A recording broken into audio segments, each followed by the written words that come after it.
जय जिनेंद्र, नमस्कार। आज सवेरे ही सवेरे जब न्यूज़ चैनल खोले तो पता लगा राष्ट्रपति ट्रंप ने, डोनाल्ड ने दुनिया से गुहार लगाई कि हार्मुज़ स्ट्रैप को लेकर वो बीच बचाव करें और उसका साथ दें। अब आप ये बताइए कि इस मुसीबत को दुनिया में डाला किसने?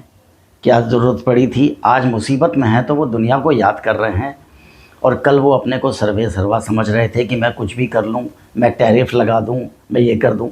अब जो दुनिया को महंगा पेट्रोल लेना पड़ रहा है वो किसकी वजह से लेना पड़ रहा है? अमेरिका के हमले की वजह से। अब क्या रिवर्स टैरिफ देगा डोनाल्ड ट्रंप उन लोगों को जो लोग उसको इंपोर्ट करवाते हैं, एक्सपोर्ट करते हैं अमेरिका के लिए? उनको कोई रिवर्स टैरिफ देगा यूएसए? क्योंकि उनको तो पेट्रोल महंगा लेना पड़ रहा है, डीजल, पेट्रोलियम सब प्रोडक्ट महंगे पड़ रहे हैं, और उनके शिप भी जल रहे हैं, कई चपेट में आ जा रहे हैं, और शिपिंग का किराया भी ज़्यादा देना पड़ रहा है। ये सब due to mister Donald Trump, president of America, जो कि अपने को सर्वे सर्वा समझता था और अपने को बहुत पहलवान समझता था कि मैं पता नहीं क्या क्या कर दूंगा, अकेला ही मैं सक्षम हूँ। तो आप क्यों मांग रहा है लोगों की मदद? वो रोक लेना ईरान को। वो दूसरे को हमेशा चीटी समझता रहा, कमज़ोर समझता रहा, और कमज़ोर समझकर उस पर हक अपना समझता रहा कि मैं उसको जिसको मर्जी जैसे मर्जी ताकत के बल पे झुका लूँगा। हर चीज़ डोनाल्ड ताकत के बल पर नहीं होती, कहीं कहीं बुद्धि का भी इस्तेमाल होता है, कहीं नैतिकता का भी इस्तेमाल होता है। केवल तुम्हारे पास ताकत हो गई है तो तुम सोचो कि पूरे संसार को तुम दबा लोगे, ये टेंडेंसी ठीक नहीं है। आज आप जनता की मदद मांग रहे हो, सारे यूएनओ को आपने ख़राब कर दिया, और आज आप किस मुंह से संसार की मदद मांग रहे हो? ये बताइए आप। अभी तो आपके ऊपर आँच नहीं आई, आपने हमेशा दूसरों की धरती पे युद्ध लड़े। अगर आपके नागरिक मरें, आपके सैनिक मरें, तब आपको पता लगेगा, जब आपके यहाँ एजिटेशंस होंगे इंटरनल और आपके विरोध में झंडा उठेगा। अभी तो कोई अमेरिकन मरा ही नहीं, किसी भी कंट्री ने न्यूयॉर्क पे, वाशिंगटन पर तो हमला किया ही नहीं। एक दिन वो भी आएगा आपके इन कुकृत्यों की वजह से कि ऐसा भी होगा। अगर ईरान चाहेगा तो आपको बर्बाद भी कर दे। आप उसको कमज़ोर समझ रहे हो। हर कमज़ोर कभी न कभी ऐसा दांव चल ही देता है कि पहलवान को एक चोट तो लग ही जाए, और वो आपके बस की एक चोट बर्दाश्त करनी नहीं है, क्योंकि बाकी संसार तो चोट सहने का आदी है, आप तो नहीं हैं, आपका देश तो नहीं है। अभी देखिए आगे आगे क्या होता है।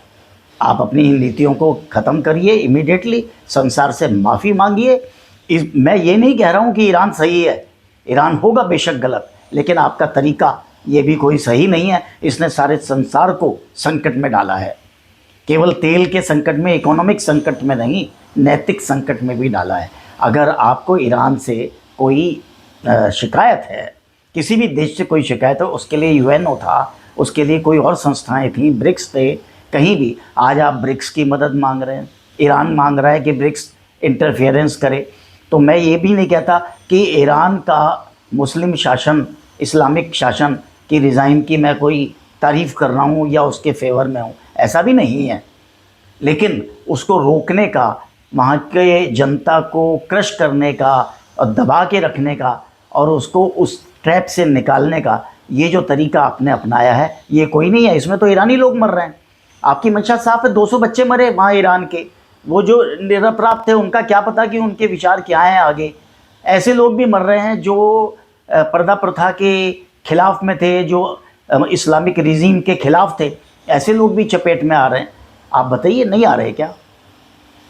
आ रहे हैं। इसलिए मैं कहता हूँ ये कोई तरीका नहीं है। आप स्प्रिंग को जितना दबाएंगे, जितना आप ईरान को, इराक को, मिडिल ईस्ट को, सीधी सी बात है, ये तो आप डीजल पेट्रोल के चक्कर में कर रहे हैं। आपको बहाना इस्लामिक रिजीम का मिल गया। क्या पाकिस्तान में अल्पसंख्यकों के साथ जुल्म नहीं हो रहे? आपने वहाँ कुछ किया? क्यों? क्योंकि वहाँ डीजल पेट्रोल नहीं है। बांग्लादेश में हिंदुओं पे जुल्म हुए, आपने वहाँ कुछ किया? नहीं, क्योंकि वहाँ आपका कोई मतलब नहीं, कोई स्टेक नहीं है। सीधी सी बात है, ये सारा का सारा डीजल के पीछे, पेट्रोलियम के पीछे युद्ध है, और आप जनता को उसका एक पर्दा दिखा के कि हम ईरान की जनता के लिए इस्लामिक शासन के विरुद्ध ये हथियार उठाया है आपने, ऐसा है नहीं। जनता इतनी बेवकूफ़ नहीं है, ना आपकी जनता, ना हमारी जनता, ना संसार के अन्य शासन इतने बेवकूफ़ नहीं है। धन्यवाद। इन युद्धों की आड़ में आपको क्या नुकसान है? आपके तो हथियार ही बिकते हैं। संसार युद्ध में रत रहता है, छोटे छोटे कंट्रीज़ भी युद्धरत हैं। अल्टीमेटली वो आपकी शरण में जाते हैं क्योंकि आपने हथियार डेवलप कर दिए। तो जितना खर्च आपका हो रहा है और आप खर्चे को रो रहे हो, किसके आगे रोक रहे हो, किसके आगे रो रहे हो आप? क्योंकि आपने तो कमा लेना है उससे ज़्यादा। और आप युद्ध क्यों करते हो? कहीं भी शांति रहने दी कभी अमेरिका ने?